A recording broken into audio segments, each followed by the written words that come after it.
Hey guys, thanks for tuning in to another episode of Genuine Chit-Chat. Before we start, just let you know that, funnily enough, between releasing the first part and the second part, Decipher, Calum's band that we're talking about in the majority of these podcasts, they've changed their name to Placeholder. So I've changed all the links in part 1, and in part 2, in this one, I'll have all the details in the description and on the YouTube video, all that sort of jazz. But yeah, so Decipher are now called Placeholder, just to confuse everyone. But I mean, I suppose it kind of works out for the best that I get to say this before releasing the podcast. I don't have to pull a podcast and add another one on there to add this whole sort of different intro to what I recorded. Thanks, Calum. But yeah, so they're called Placeholder now. I hope you guys enjoy. Just so you know, also, the first 15-20 minutes of this podcast, me and Calum actually talk about movies. Again, it just seems to be every podcast I do, I end up talking to people about movies. So if you're not into movies, screw you, because everyone should be into movies. But if you're not really that into it, just skip about 15 minutes ahead or so. And then we start talking about other stuff. We primarily talk about the songwriting process, the lyrical content, and we talk about veganism quite a bit because a couple of Calum's bandmates are vegans. So we'll talk about that as well. And also, we speak about Thor Ragnarok in this, I noticed. And I just got back from the cinema with Calum, actually, seeing it. And Thor Ragnarok, I'd say, is fantastic. So there's a nice little thing there. Go see Thor Ragnarok. It's loads of fun. It's directed by a guy called Taiki Waititi, and he made a film called Hunt for the Wilder People and another film called What We Do in the Shadows. Both those films are great. Hunt for the Wilder People, everyone should go bloody watch. That film's fucking amazing. It's on Netflix, you should just go see it. But Thor 3 is a lot more Guardians of the Galaxy sort of feel, and it's a lot more fun. It literally, there's not a moment of it is serious. It's literally joking the entire time, and it just really makes it, this is the 17th Marvel film in the cinematic universe, and it's the third Thor film, and it's getting a bit old, just all of them. So it's this one's a lot more fresh, it's a lot more different. So if anyone's kind of on the fence about going and seeing this, I'd really recommend this. Anyway, I've been rattling on now for more than 2 minutes, so I guess I'll let the podcast begin, unless I'm just going to keep on going. No, I'm not really. Cool. Well, thanks for tuning in, guys. I'll be back at the end to talk about the next podcast I'm doing, and don't forget to review and rate and all that sort of jazz. And thanks again.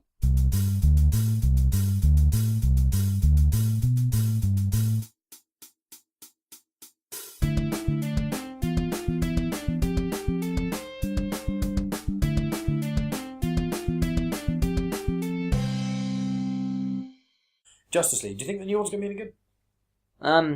I think if they don't bring Superman in it in 20 minutes, because there's a bit at the end of the trailer, isn't there, where it's got Alfred and he's like... Oh, he won't be to the end. They definitely won't be into the end, because they know, they know there's fuck all they can do.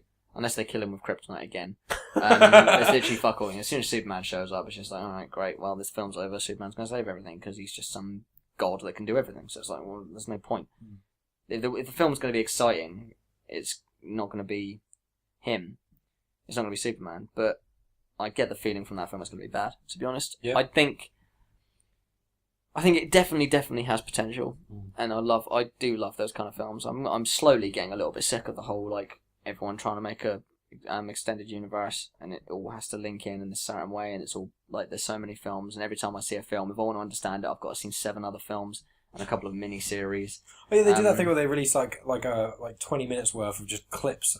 When Alien Covenant came out, there were 3 YouTube clips explaining between Prometheus and Alien Covenant. It was this film is meant to be a sequel. Fucking pointless. It's you're meant to actually be able to be good enough at storytelling where you don't have to. What it should be is it's like DLC these days. What DLC should be and what mini-series on computers should be is adding to a universe and giving more depth, but not being necessary. Oh yeah. But nowadays, with a lot of DLC, especially what EA do with video games, and it's with what people with films, I didn't fully get Covenant or Prometheus. I certainly didn't get Prometheus very well at all. I didn't like that film either. I thought it was boring.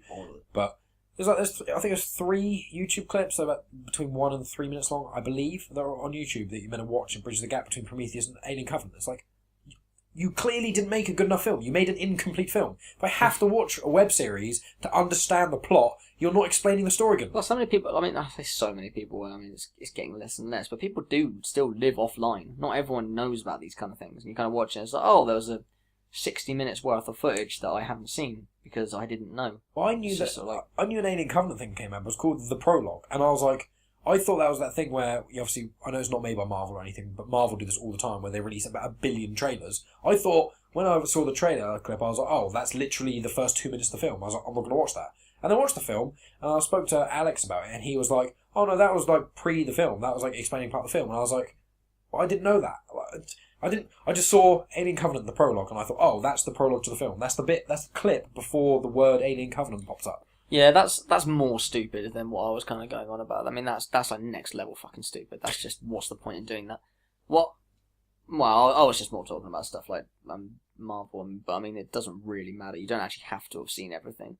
But I mean, it's just the whole universe contains loads and loads and loads of films, some of which look pretty shit, some of which you have to watch an entire fucking 20-episode Netflix series, and it's just sort of like, I don't really want this anymore. I kind of liked it when it was just Iron Man, Thor, and like all these ones. It's like, oh, it's becoming the Avengers. It's so cool, but now they're like, we have to make some absolutely insane universe. There's going to be over 50 films. It's like, it is really cool. I mean, every time I go and see a Marvel film, I'm usually really impressed.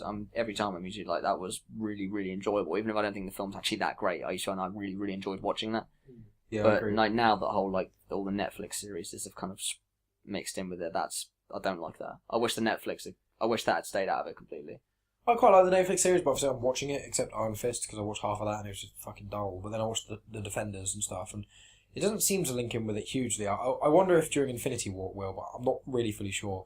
I quite like...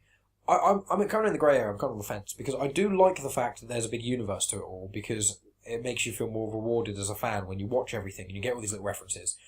And also it means that they have this issue now where it's either keep going and make this universe bigger and bigger and bigger, or basically keep making the same film. Because the Marvel formula, unfortunately, there's only about 10 films you can make with a Marvel formula, really. Maybe 5, to be honest. So what happens is, it's like with some of the standalone films of the Avengers movies, obviously some are better than others. And it's like, they are going to keep wanting to make films and people are going to still want to see them. And it's like, how do you get around making things unoriginal? It's like, will you get around making everything the same? It's like, well, you kind of have to do pieces of a puzzle in a sense. But the problem is with Marvel films, they're trying to do both. They're trying to make it so that every film you can watch by itself and is accessible enough, but equally links in enough with everything else. Yeah. So it kind of just leaves little bits of vagueness to them. Like, I've seen all the Marvel films quite a few times. I still can't fully remember all the Infinity Stones and what they all do, and I can't remember pretty much any of the bad guys from any of the Marvel films, except ones that I already knew beforehand. Do you know what I mean? Like, I obviously know the Spider-Man ones, because you have to be living under a fucking rock. But it's like, in Thor, obviously it's Loki who's the bad guy. But in the first Thor movie, it was... Was Loki just the bad guy in the first Thor movie? I can't even bloody remember. Yeah, I think so. But in the second one, there was... Wait, was he? No, Loki was the bad guy in the first Avengers movie. Yeah, he wasn't the bad guy in the first Thor movie. No, I can't remember what happened in the first Thor movie now. Oh, it was the Ice King thing, wasn't it? It was the Ice Guys, yeah. Yeah, who I can't remember their names. And there was also, in the second one, there was that elf guy who's basically... It was almost like the exact same as the Ice people, but they weren't ice, they were just elves. They were like dark elves. And they almost did the same thing and almost got beaten in the same way, and it's just like... It's that thing that the Honest trailer guys always do, the Screen Junkies on YouTube, where every film now seems to be some sort of big blue light in the sky that causes the end of the world. It's in like Suicide Squad. I think it's in one of the Batman vs Superman. It's either Batman vs Superman or something like that. It's in like I think almost all the Marvel movies end. Like there's the Avengers has got it.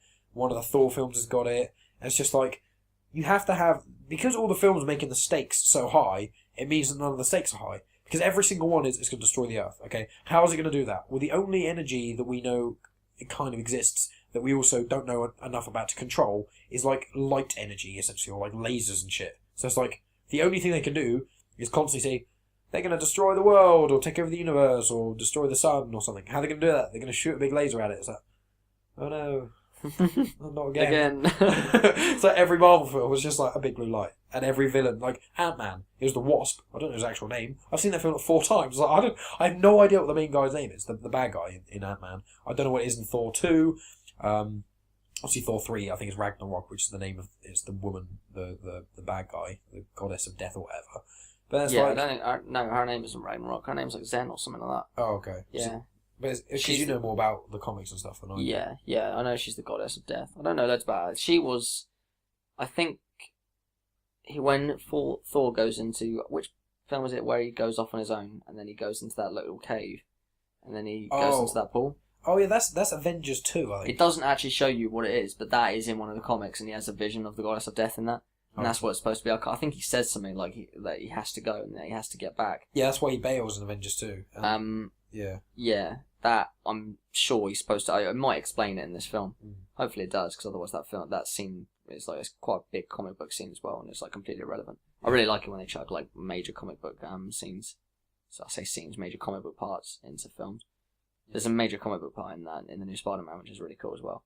Is that the one? Is it a spoiler if you say what it is?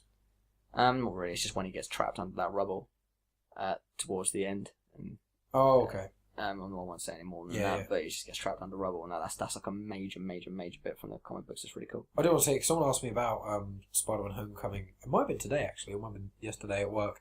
And they asked me about it. And they were like, oh, I haven't seen it yet, but it's on DVD. I was thinking about getting it. What do you think of it? And I was like, it's probably the best Spider-Man film out of all of them. And he was like, really? He was like, because he said he really liked the first one. Then he said the second one was good, and then the third one was worse. And then he said he liked the first Andrew Garfield one, but didn't really like the second one. And I kind of felt the same. I do like the Spider-Man films, but I just find all of them were kind of missing something a bit. I mean, the first they're all Spider-Man really underwhelming, except the very first Spider-Man film. Well, some of them are good, but they're all underwhelming in ways. But I thought the very first one that came out, the first Tobey Maguire one, I thought that was all right. I think that's really good. It's just for its time. I mean, it's not. It's fairly old, I guess. But well, I mean, it's not. It was the start of all the. It was like the first big budget superhero movies, because they had the CGI, the special effects for it. So like Rob was saying, my brother, he was saying like in that film, when you first see Spider-Man web swinging through the city, it's unbelievable, because up to that point there was no CGI that made it look that good. But to anyone who hasn't seen the new Spider-Man film, go watch it. It's really good. It's really, really funny. It's light-hearted. It's exactly how Spider-Man should be, you know. And they don't do a fucking origin story, thank God. They literally do like 2 sentences mentioning it, and that's it. So that's all you need to know. It's like everyone, my own mother, knows Spider-Man's origin story. Everyone knows. He got bitten by a radioactive spider, his parents were killed, or parents disappeared somehow. He was living with his uncle and aunt, and then he, in most of the universes, did something either a little bit twattish or had some sort of thing that had an impact on his uncle being killed, and that made him made him decide to become a vigilante and that sort of shit. That's like the general consensus. Everyone knows that. Yeah. It's like, there's the main 3 things. Everyone knows Spider-Man, everyone knows Superman, everyone knows Batman. That's just everyone. So you don't need to keep having origin stories. We don't need it. I hope they never do another Batman origin story, and I hope they never make another Superman film. Oh, Superman's going to appear here, there, everywhere. I fucking hate Superman. It's so shit. DC are doing their extended thing now, so he's going to appear everywhere. Or DCU. All they need to do is go with Superman. Okay. There needs to be like a public service announcement. Ironically, they should make Stan Lee do it, because obviously he's Marvel, and he should go, right, I had a little talk with everyone, okay? DC have agreed not to make any more Superman movies, because Superman is by far the shittest idea for a superhero of all time. Having a superhero that has one weakness, you've already written yourself into a corner. Why would you possibly do that? It's literally kryptonite. And then occasionally it's like, oh no, it's someone who's also from his planet. It's like, okay, so you get 2 people who are basically invincible until randomly they're suddenly not. You know, with like him and Zod at the end of Man of Steel. It's like, oh, they're completely invincible. They can actually punch each other through buildings, hit each other with metal, steel girders, and all this sort of stuff. Not do any damage to each other, but then he snaps his neck and he can kill him. It's like, what? What? Where's the... I don't understand. It's like, you're meant to be invincible and shit. And it's just like, all this sort of stuff is like... So it can only be hurt, apparently, by people who came from his planet, that there's none of left, apparently, and kryptonite. And that's literally it. And it's like... Or potentially you can say he's in love with Lois Lane, so he tries to save her so they can kind of use her as a hostage sort of thing. It's like, that's 3 storylines. Batman is human. He's really good at fighting and he's super rich, and that's it. That means you can literally... That's why Batman's villains are so cool. Because you have... Scarecrow's got like a hallucinogen. That wouldn't do anything to Superman. You've got, the Joker, who's just a fucking lunatic but a genius. You've got Bane, who's really strong. You've got so much variety because he's just a dude. And that's what makes it so brilliant. And even with Spider-Man's a bit OP a lot of the time, but he's kind of balanced OP. OP for people who are nerds is overpowered. And it's just like, I realise I say OP quite a lot, and I say it at work, and sometimes people are like, OP? It's like, oh, overpowered. It's like, but, you're not a nerd. Yeah, it's like... Yeah, I know what you mean. Spider-Man's kind of like... He's got his one thing, though, so there's still loads you can do with it, because, I mean, he's got one thing. He can shoot web. And he's really strong and really good It's just reflexes. agility, isn't it? Everything is just agility, because everything that he does is he can just move around really fast because he shoots webs. It's just agility. He's not like... And obviously he's really strong, but I mean every fucking superhero is strong, aren't they? Let's face it. Well, that is true, yeah. There's no superhero that if you like kind of through a well-thrown rock would knock them out. It's just like, that'd be the most boring superhero film ever. So when someone throws a rock across a fence, it's like, oh. Well, it's like Spider-Man. That's the end of that. Well, it's pretty much all. I think all the Avengers, we think that are in, or all the kind of characters that are in like Civil War, that sort of thing. They can all pretty much lift up a car, not over their head, but you know what I mean. Like they can hold the bonnet of a car and lift it up as two front wheels without too much difficulty. You know, that's pretty much all of them. And it's like, well, you have to be pretty fucking strong to be able to do that. So, yeah, they've all got their big like strengths. In the Marvel, I don't know what they're gonna. I'm actually really excited for Infinity War because like I don't know how much they're gonna reveal about like certain characters. Cause I haven't read the comics. That's what I mean. Like I've said before. Like I know Scarlet Witch is literally supposed to be insane. Like there's so much shit she can do, and there's so much shit she does do in the comics. Like, she's almost like Phoenix, isn't she? Yeah, she just mental stuff. She just absolutely mental stuff. So I don't know what they're gonna do. So I saw that like a clip they released of it that you can't get anywhere now because they've removed it from everywhere because only people at Comic-Con were allowed to see it. Because I mean, you know, if you can't afford to go to Comic-Con, well, fuck you.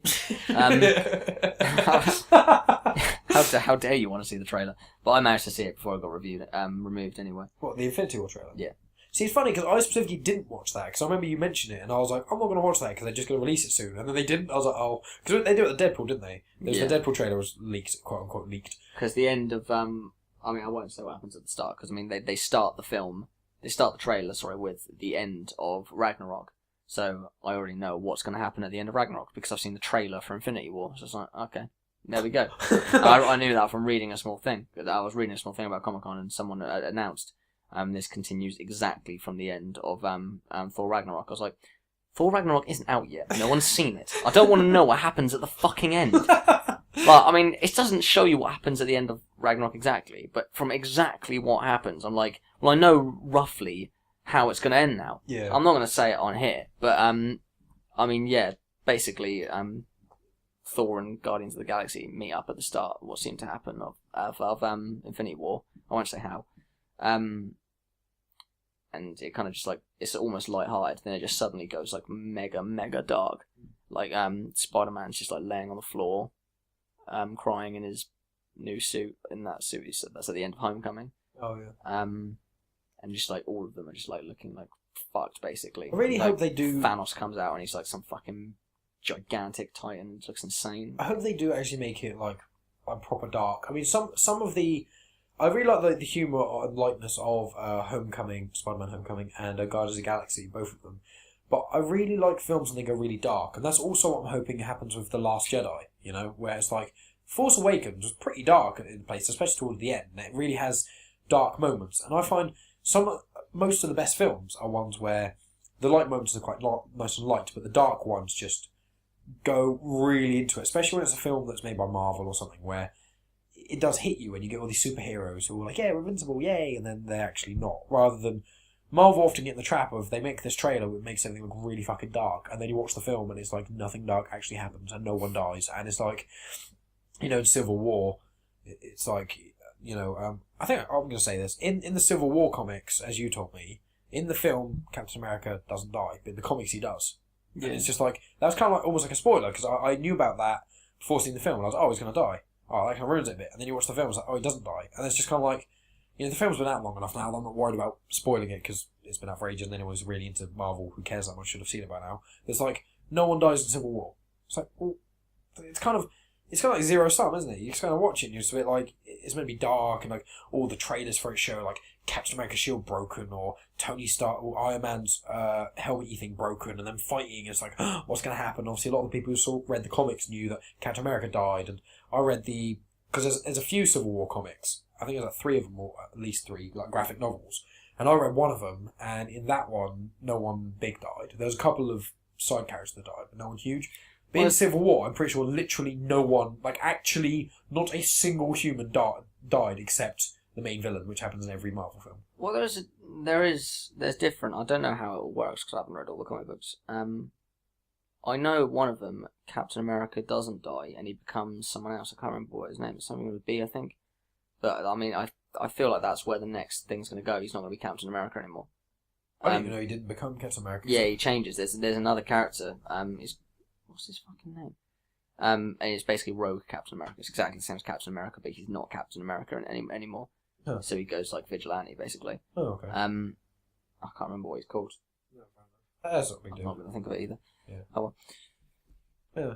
well. Yeah, Decipher, yeah. Talking about, we went off on a movie tangent. Decipher, yeah. Fuck Yeah, your band. Okay. Yeah. Well, Garbage.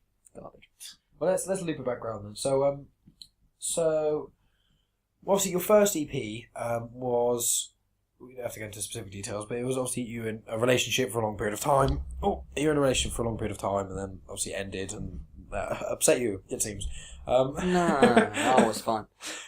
So with your, I'd recommend like anyone who doesn't whinge about unclean vocals or quote unquote shouty music, give the album a listen, because there's your single Shadows is actually, because I've shown a few people that it's the least heavy one, and it's got Sean in it, isn't it? Sean.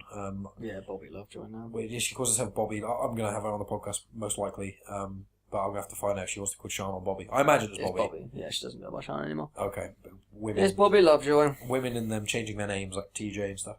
But, yeah. Yeah, it's edgy. It's cool. I can do it. You just change your name to Max Power. That's actually a good idea.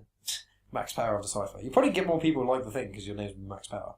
Yeah. Or what about this? The greatest name of anyone I've ever heard was, it was a client at work when I worked for a CD production company, and his name was Guy Chapman. So his name was Guy Chapman. His name was Man. To be fair, that if he hadn't named, his parents are a genius. Like, that is Guy Chapman. going so far in life to almost make your son a joke. That is absolute genius parenting. Man. That is so good. I would love to be that kind of parent. Just like make your son's Your life last a name complete is joke Stone. all the way through. Your last name is Stone. You could call your child Boulder, Rock, Marble. No, because it's too obvious. It's too Guy Chapman. It's just like Guy Chapman. So wait, he's man, isn't he? So when you sit back and think, like, it's got to be clever. That's why whoever Guy Chapman, he's a man. I think he's a musician of some sort. His dad's a real chap. Nice man. Yeah. So Guy. your new so I recommend anyone who's not into music that's that heavy, give Shadows a listen. That's got Bobby Lovejoy in it, who does a really cool part in the middle eight, and that's a lot more. It sounds a lot more like singing than actual proper uncleans and shouting. And then the rest of the EP is a lot more heavy than that, but obviously has a lot of sort of melodic parts to it. It's like melodic hardcore sort of. But you have quite unique vocals, especially your unclean, so you don't sound like any other band. And with the newest release, which was Cement, I've been listening to that a lot more recently actually.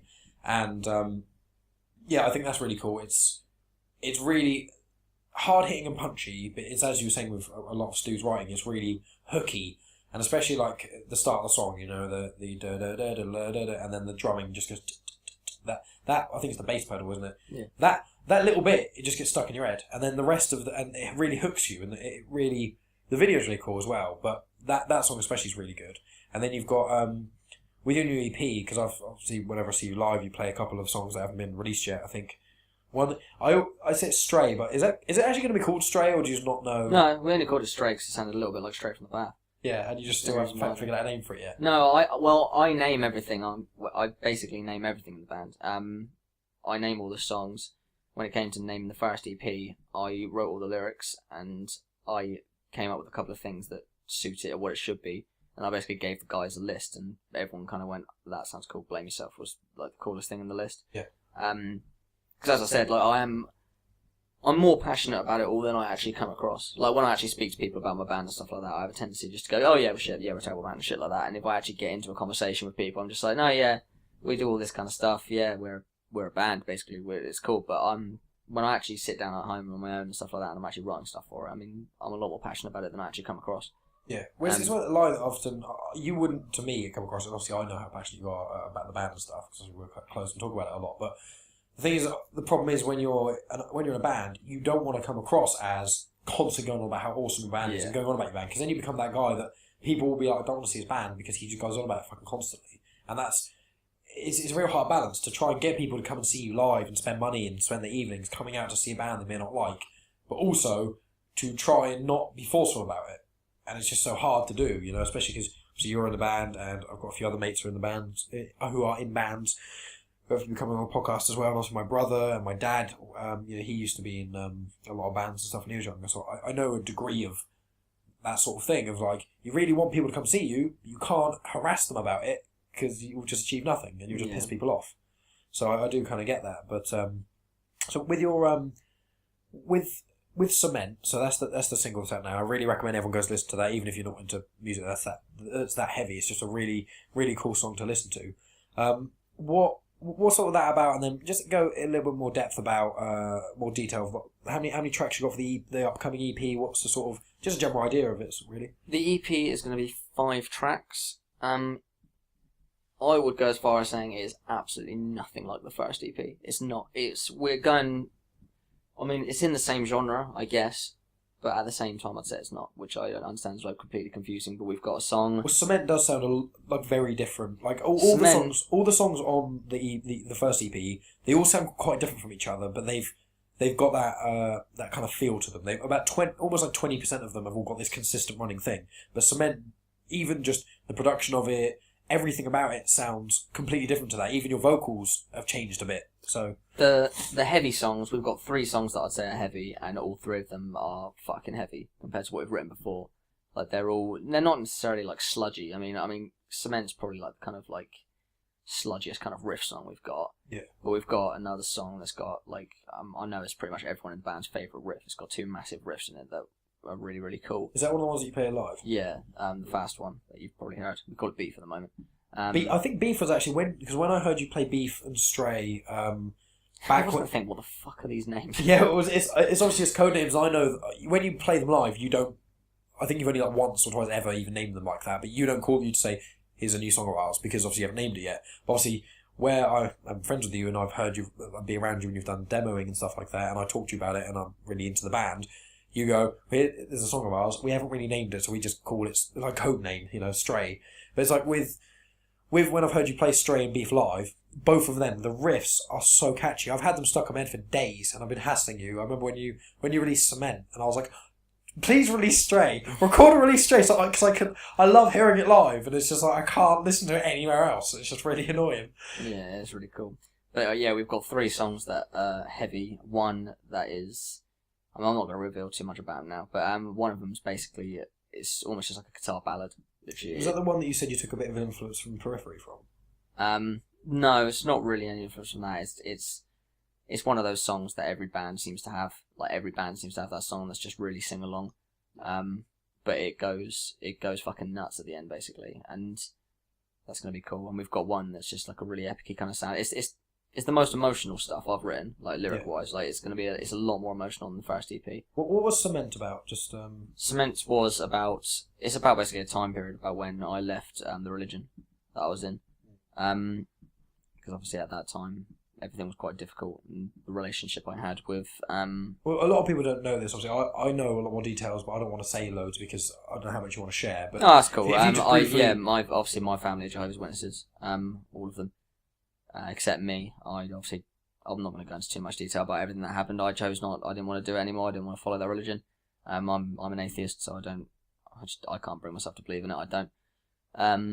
And at the time, obviously, the relationship I had with my family at that time, I mean, not my entire family, I mean, me and my brother never changed, to be honest. I mean, we've always just sort of been like, yeah, doesn't really matter. Yeah.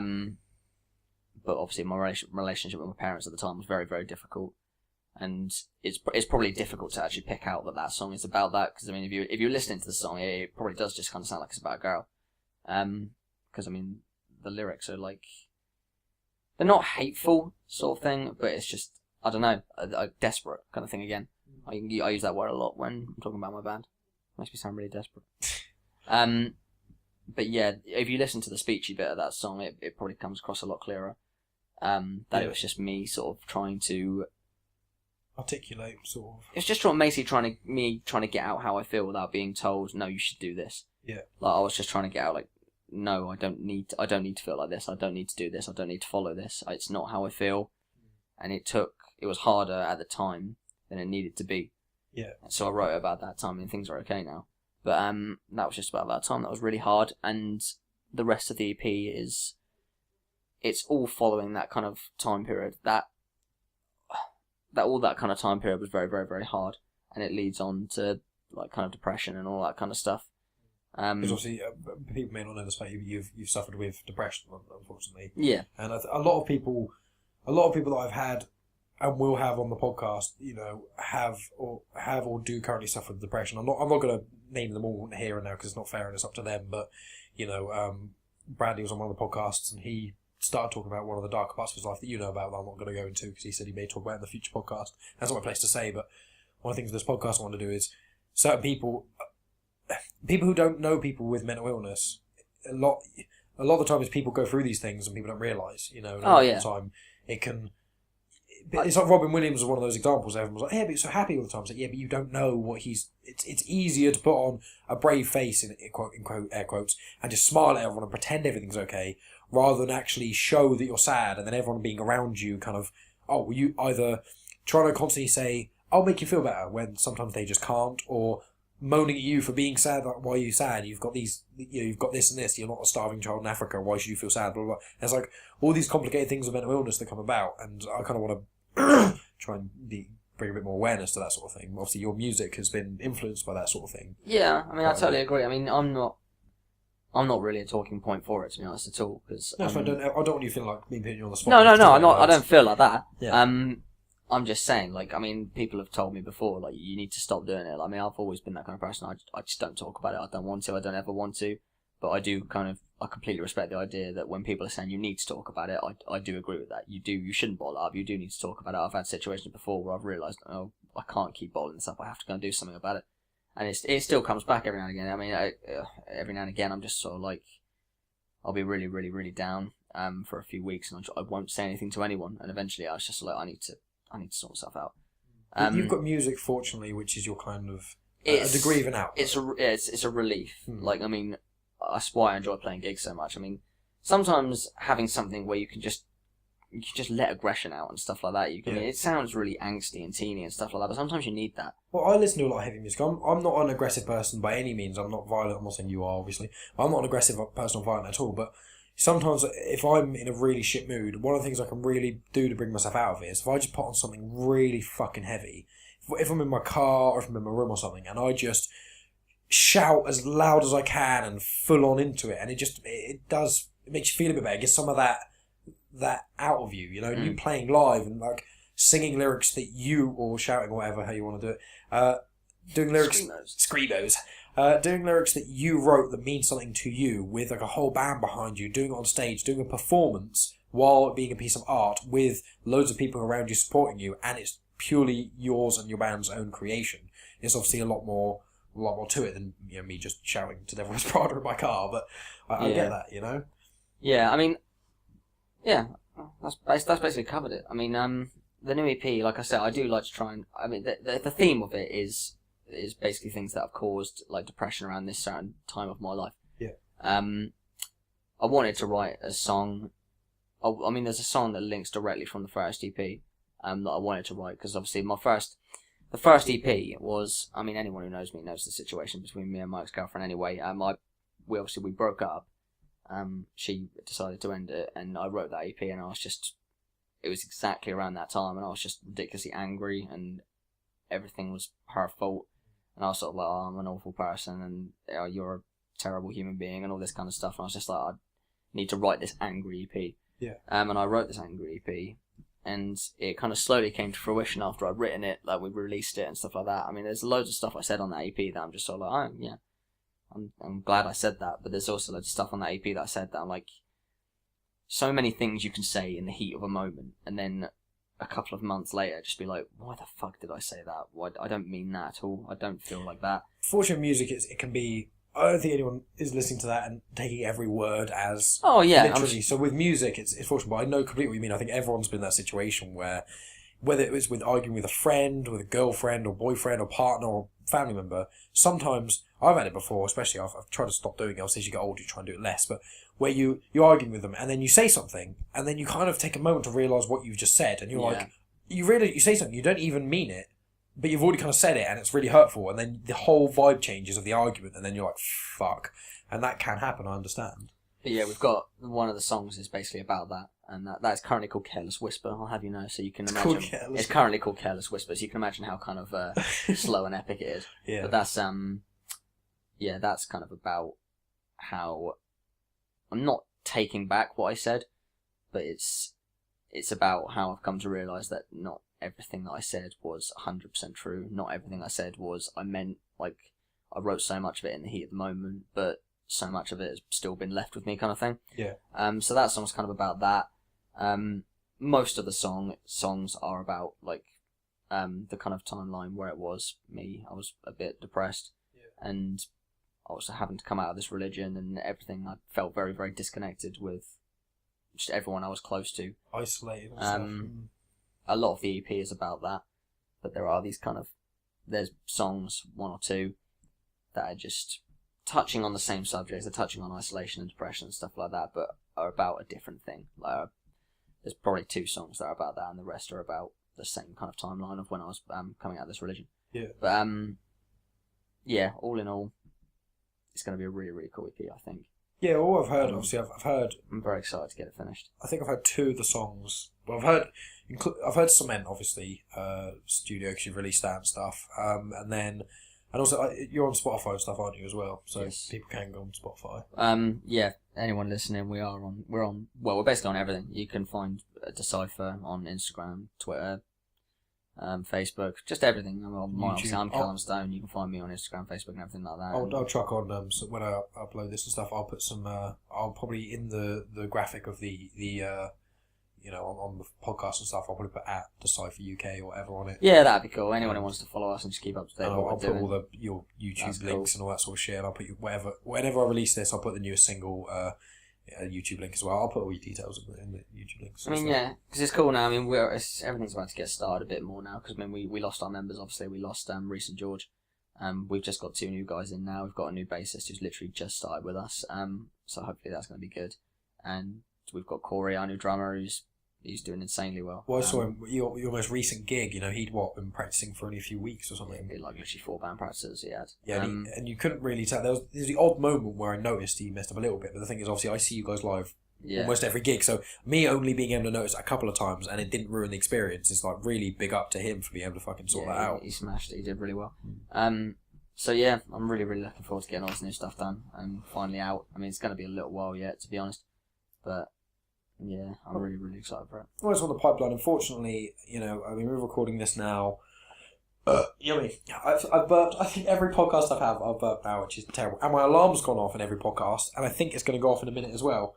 You're fucking disgusting. I'm not only so unprofessional. I'm unprofessional. If I fucking vape during your podcast, fuck you. 74 watts. Let's go.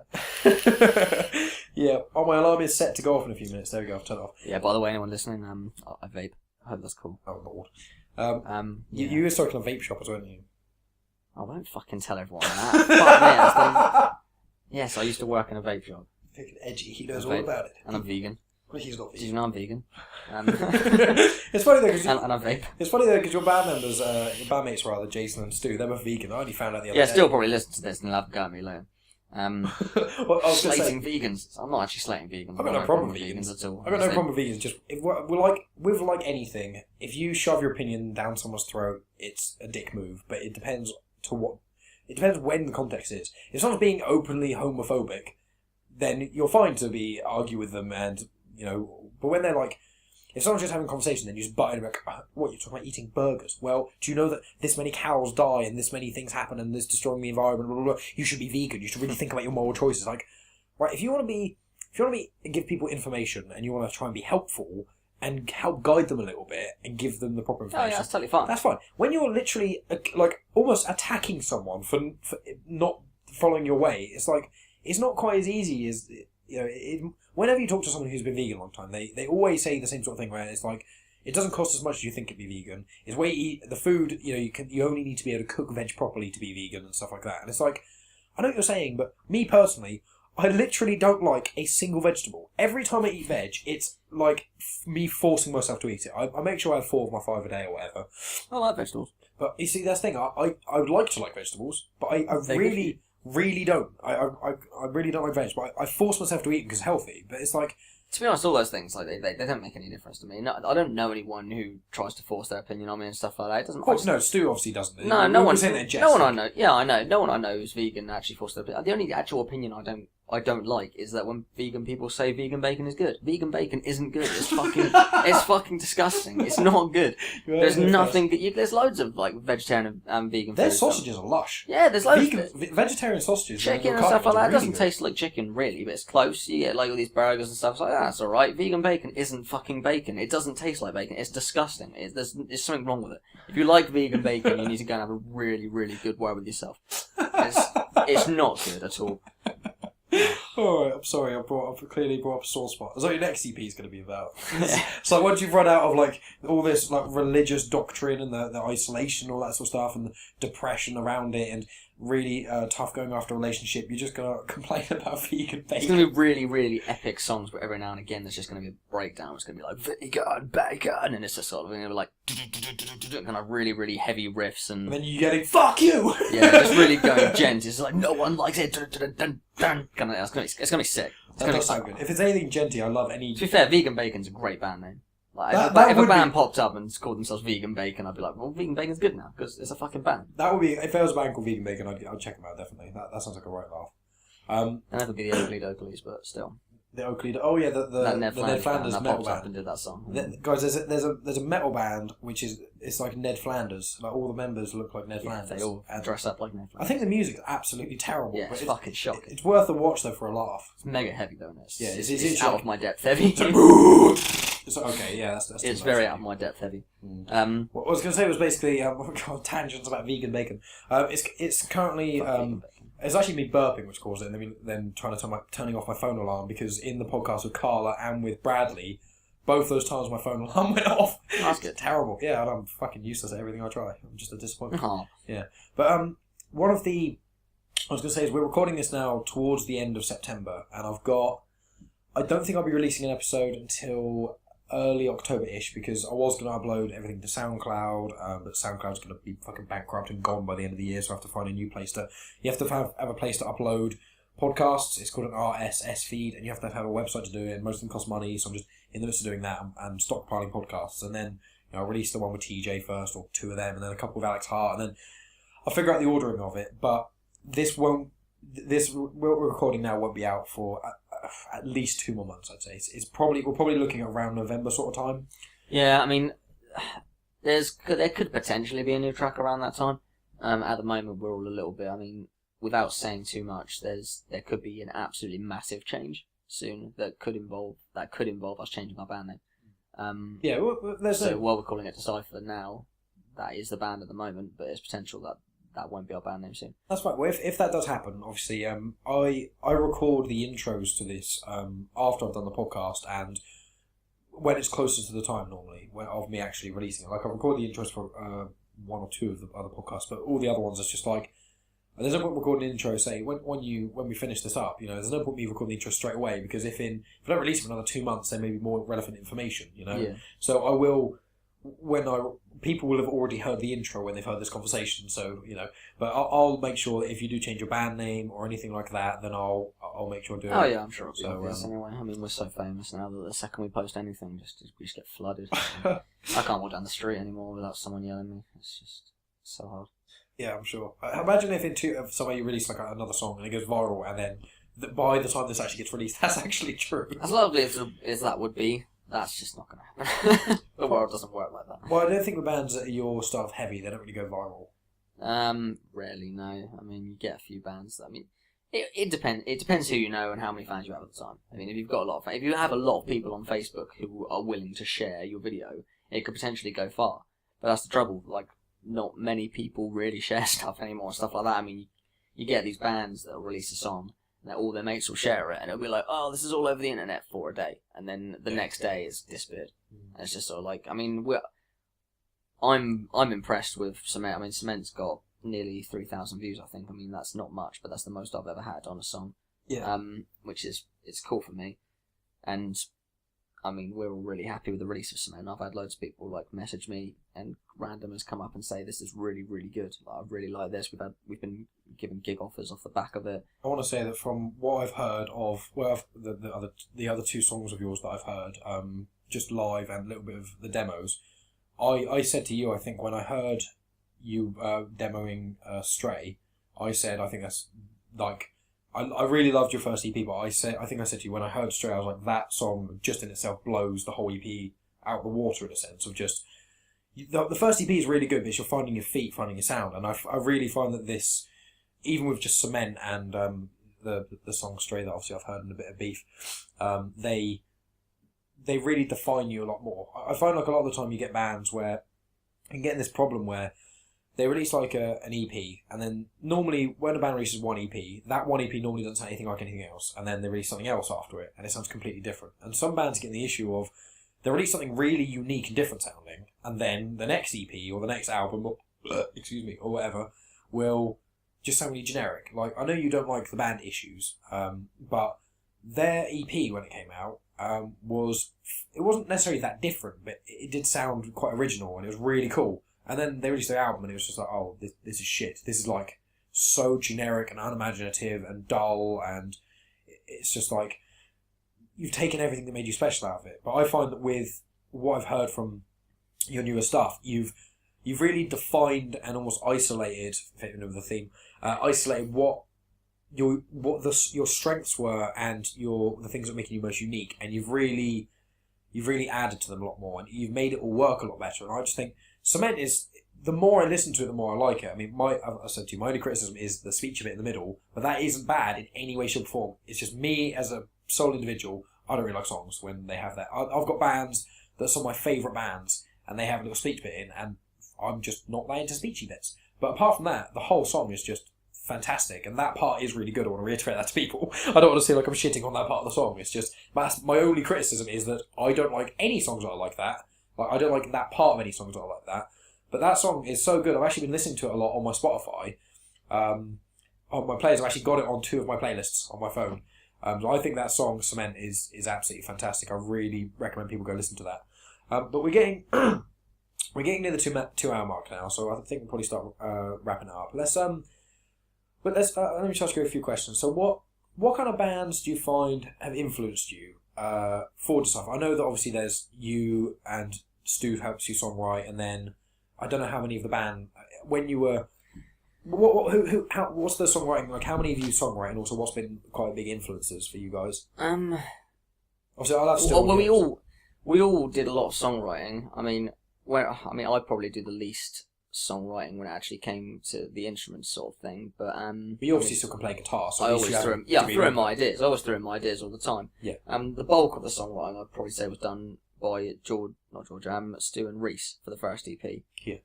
I mean, George wrote all of his bass parts, but I mean that was usually following Stu's guitar. I mean, yeah. Stu and Reese were probably the main bulk of the songwriters for the first EP. Now I'd probably say it's been me, Stu, and Jason.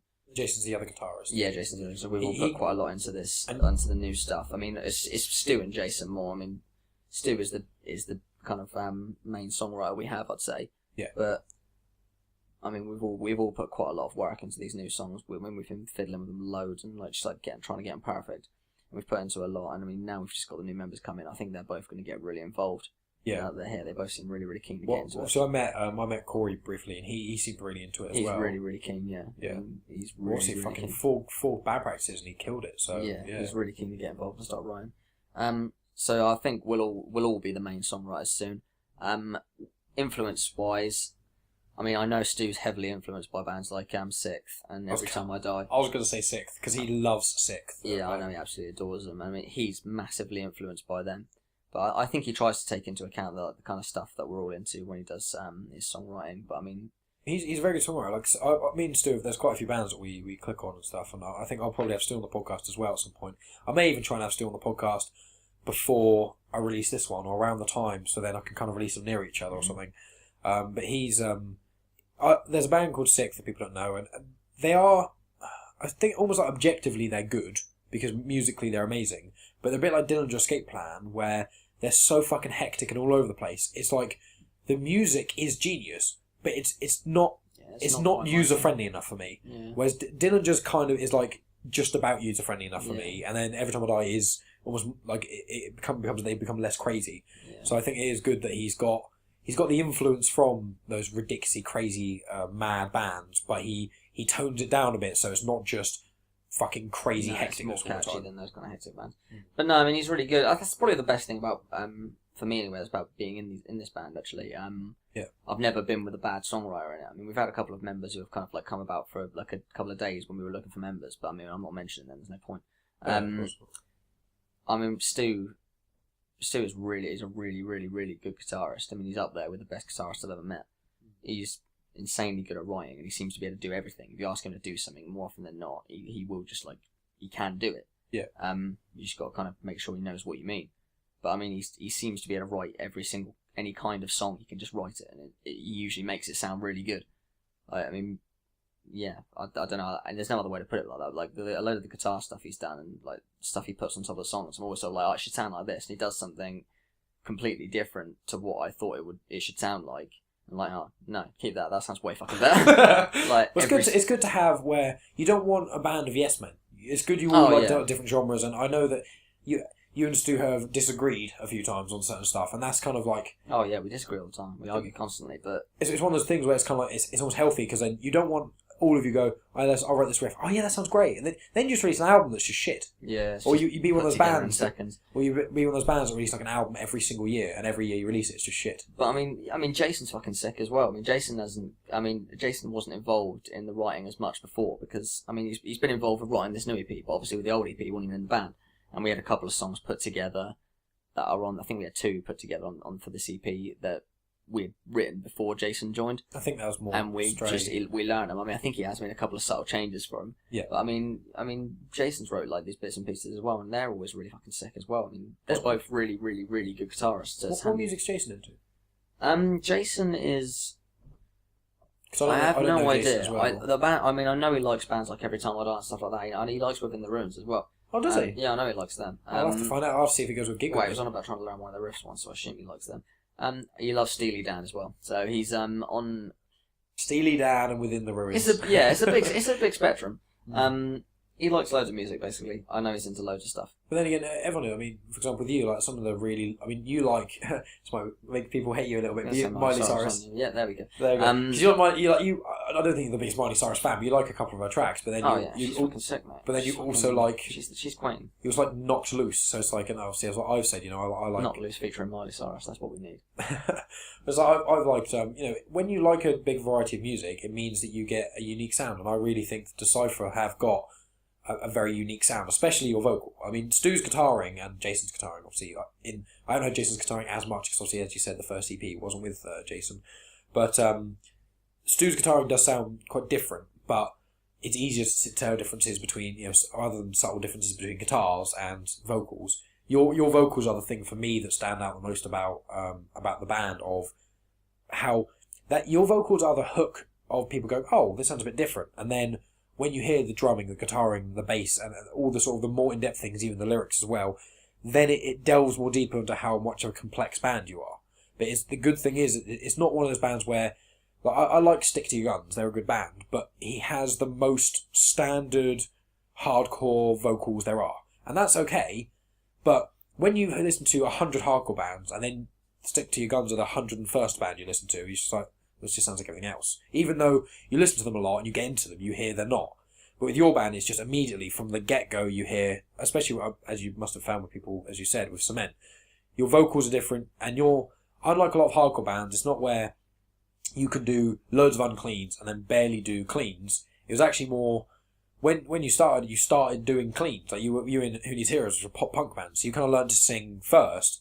And a lot of the time when you get heavy bands, it's either the guitarist can sing and the vocalist can't, so you just get, in a way, Dev Res Prada syndrome, even though I love Dev Res Prada, where most of it, you can't have one song where it's all clean vocal, and then one song where it's all unclean vocal, especially if you have two purely vocalists. Because then you just get one who can't do anything when you play live. But when there's someone like you who's so diverse, where you can do uncleans and you can do cleans, but also your uncleans you can do, high, mid, and a bit of low, and you can sing.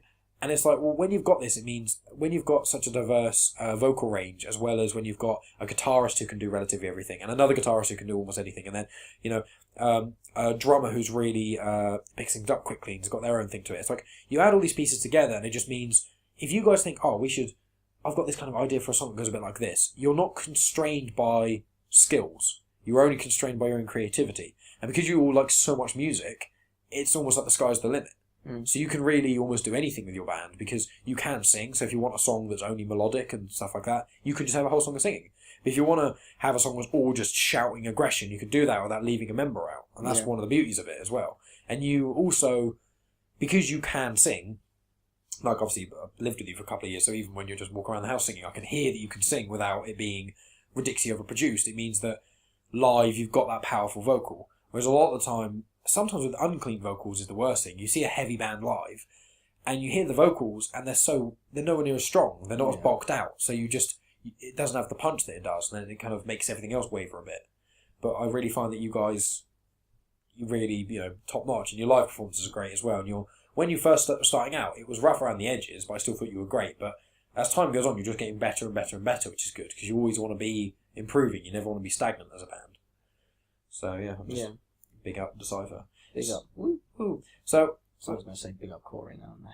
Oh yeah, because at the most recent gig when Corey was drumming, it's going to be every single show now. It's just going to be big up Corey. Well, basically, when there's a tiny story, when I saw you guys, the last gig you played was the first gig with Corey as the drummer. A couple of our mates were like, they knew Corey was the drummer, so it's just every time there's silence between your sets, like, big up Corey! And it's because you said, I just want to big up Corey because he's learned all these songs. It's only been a couple of things, and then someone in the crowd was shouting, "Yeah, Corey!" And then every time, kind of like pause for applause, like when you're between songs, someone would be like, "We love you, Corey! Great going, Corey! Big up Corey!" And at the end of your set, it was like, "You guys are all great, but Corey was the best!" And it was just that constantly. Yeah, that was fun. That was good. I was proud of him, so yeah, it worked. Well, cool. If it happens again, I'm going to start killing people. Okay. It's my fucking stage. Get the fuck off. I'm the vocalist. It's my ego, my band. I write the lyrics. It's all about me. Me! Okay.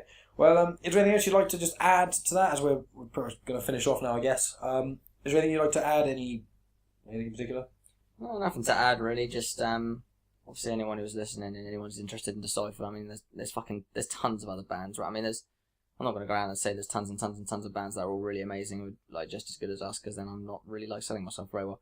But there are genuinely a lot of bands around that are really, really, really good, that are worth listening to. It's definitely worth checking out local music a lot more if you're one of these people who don't.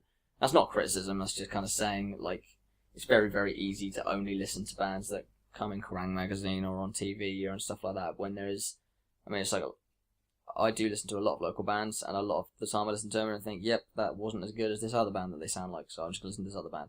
But I discovered Holding Absence from listening to an unsigned band. They've released 3 songs, and they're probably in my top listened to artists by far. I literally think they're fucking incredible. And there's tons of other bands. Those are my friends' bands. Deference are really, really great. Moralist, they're really, really great. I mentioned Our Hollow earlier. They're really great. There's just tons and tons of other bands that if you just search through Facebook, you find these people. If you just look a little bit like closer around the like, if you look in the thinner gaps sort of thing, you'll find all these little really, really, really cool bands. Yeah. That don't charge much for their stuff, don't charge much for their music, don't want an awful lot. They're just making music and just trying to take it somewhere. Yeah. So they're all really, really worth listening to. Obviously, do go and check out Decipher. Like I said, we're on pretty much every platform you can find us on. We're on Apple Music, Spotify, Deezer, all these Google Play and all this other bollocks. I'd really appreciate you listening to it. So yeah, no, I wouldn't.